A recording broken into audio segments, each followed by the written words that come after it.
Okay student, next जो हमारी term है दैट इज टॉर्क, और इसको हम लोग रिप्रेजेंट करते हैं टाउ से। इसको प्रोनाउंस कैसे करते हैं? टाउ। तो देखो, अगर हमारे पास ये बॉडी है, ठीक है, इस पॉइंट से हम लोगों ने इसको क्या किया हुआ है? फिक्स।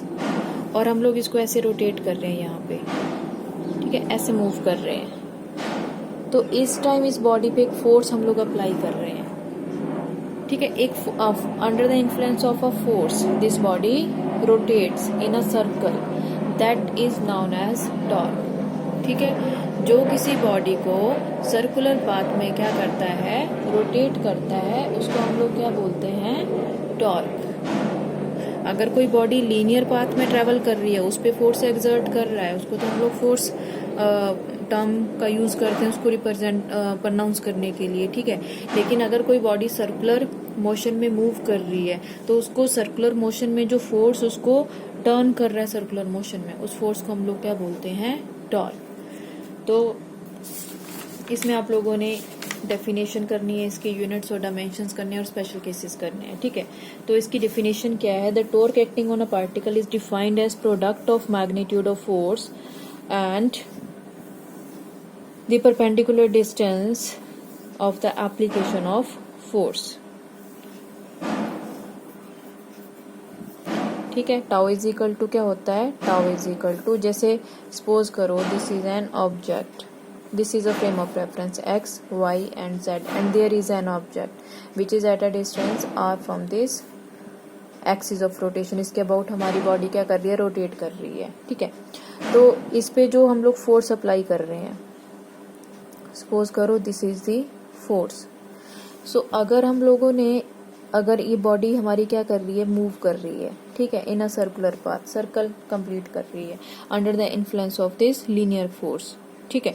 तो जब हमारी बॉडी रोटेट करना स्टार्ट कर देगी, किसमें? सर्कल में, तो उस पे क्या एक्ट करेगा? टॉर्क, ठीक है। और वो टॉर्क क्या होता है? That is product of this perpendicular distance and this force. So torque acting on a particle is defined as the product of magnitude of force acting on a particle and the perpendicular distance, ठीक है। This is the definition. Torque acting on a particle is defined as the product of magnitude of force acting on the particle and the perpendicular distance of the application of force from the axis of rotation. जिस particular point पे हम लोग force apply कर रहे हैं और जो उसकी एक्सिस ऑफ रोटेशन है, उसके बीच की जो डिस्टेंस है that is perpendicular distance and force जो उस पार्टिकल पे एक्ट कर रहा है, ठीक है। सो मैथमेटिकली अगर आपने इसको रिप्रेजेंट करना है, टाउ इज इक्वल टू क्या आ जाएगा? R cross F. This is torque, ठीक है। तो डेफिनेशन इसकी यही है, torque is defined as the product of perpendicular distance and the force. और अगर इसको मैग्नीट्यूड में लिखना है then tau is equal to R F sine theta, क्योंकि अगर क्रॉस प्रोडक्ट है उसको मैग्नीट्यूड में लिखते हैं तो साइन लगता है, और अगर डॉट प्रोडक्ट हो तो उसको मैग्नीट्यूड में लिखते हैं तो हम लोग कॉस का यूज करते हैं, ठीक है। तो यहाँ पे सिर्फ आप लोगों ने ये डेफिनेशन यूज करनी है। अब इसके स्पेशल केसेस, हाँ, एक direction, what will be the direction of this torque? Torque की डायरेक्शन क्या होगी? टॉर्क की डायरेक्शन होगी always perpendicular to this R and F, इनसे परपेंडिकुलर होगी। जैसे अगर this is the direction of R and this is the direction of force, तो जो टॉर्क लगेगा वो हमेशा इनके क्या होगा? परपेंडिकुलर डायरेक्शन में होगा, ठीक है। मतलब जिस प्लेन में हमारे आर और एफ होंगे, टॉर्क हमेशा उससे परपेंडिकुलर होगा, उस प्लेन के परपेंडिकुलर होगा।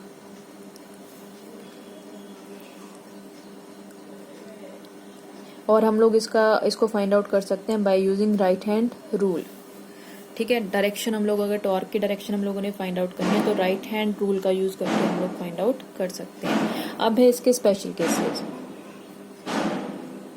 Special cases of torque. तो फर्स्ट स्पेशल केस क्या है? If theta is equal to 0 degree. Theta is equal to 0 का मतलब क्या है? आर और एफ के बीच में एंगल क्या है? 0, क्योंकि theta is the angle between R and F.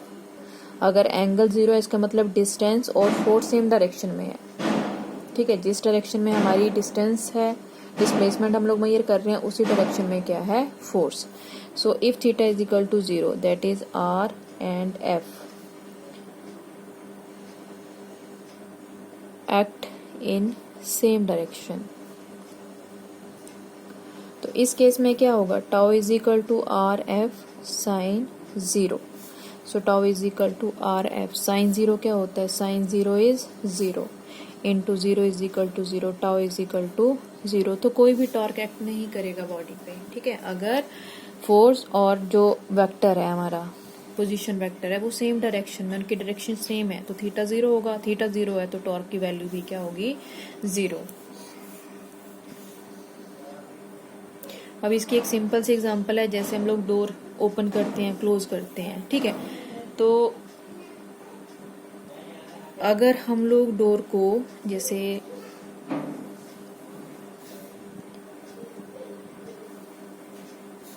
Suppose करो दिस इज डोर, ठीक है, और यहाँ पे होगी इसकी हिंज, फिक्स है, एक्सिस है, इसके अबाउट हमारा डोर क्या कर रहा है, रोटेट कर रहा है, ठीक है. तो अगर हम लोग यहाँ से परपेंडिकुलर डिस्टेंस ले रहे हैं ना, this is the direction of perpendicular distance. अगर आप फोर्स भी इसी डायरेक्शन में लगाओगे, बाहर की तरफ लगाओगे या इनसाइड लगाओगे, अंदर की तरफ लगाओगे, ठीक है, दोनों केसेस में क्या होगा, जो हमारा डोर है वो मूव नहीं करेगा. तो उस टाइम बॉडी क्या है, ये डोर है, और डोर पे हम लोग फोर्स अप्लाई कर रहे हैं which is parallel to the direction of position vector.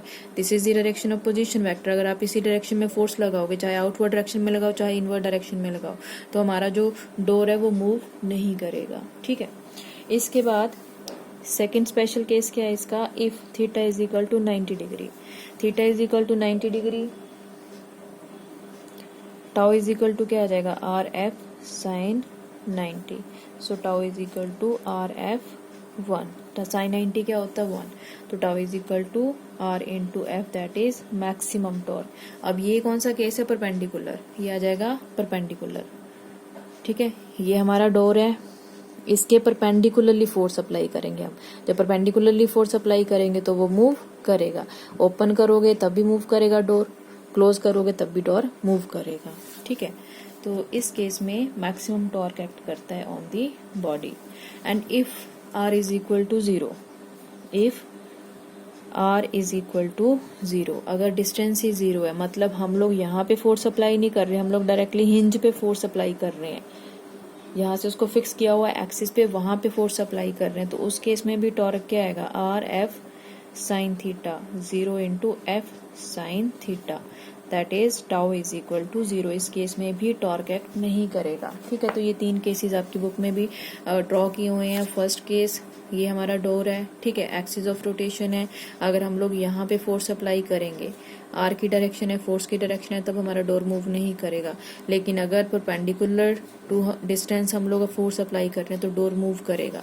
और दूसरा, अगर हम लोग हिंज से पकड़ के इसको मूव करने की कोशिश करते हैं, आर वहां पे क्या हो जाएगा, 0, तब भी इस डोर पे टॉर्क एक्ट नहीं करेगा और डोर नहीं क्लोज होता है. आप ओपन करने की कोशिश करो वो ओपन नहीं होगा, आप क्लोज करने की कोशिश करो वो क्लोज नहीं होगा, जब तक वहां पे कोई ना कोई डिस्टेंस नहीं होगी, ठीक है. So this is all about the torque.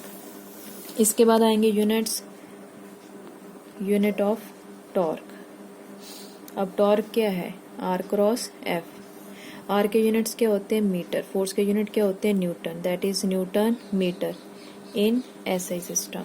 और आर के यूनिट क्या होते हैं, सेंटीमीटर. फोर्स के यूनिट्स क्या होते हैं, dyne, that is dyne centimetre in CGS system, ठीक है. उसके बाद आएंगे dimensions, dimensions of torque. Torque किसके इक्वल होता है, आर क्रॉस एफ. आर के डायमेंशंस क्या हैं, एल. फोर्स के डायमेंशंस क्या है, M L T minus 2, that is M L two T minus 2. This is the dimensional formula for torque. और ये डायमेंशन फॉर्मूला किसके इक्वल है, किसके सिमिलर है, वर्क एनर्जी के सिमिलर है इसका फॉर्मूला. कई बार क्वेश्चन आता है कि क्वांटिटी के नाम लिखो जिनका डायमेंशन फॉर्मूला सेम होता है. तो टॉर्क और एनर्जी का डायमेंशन फॉर्मूला क्या होता है, सेम.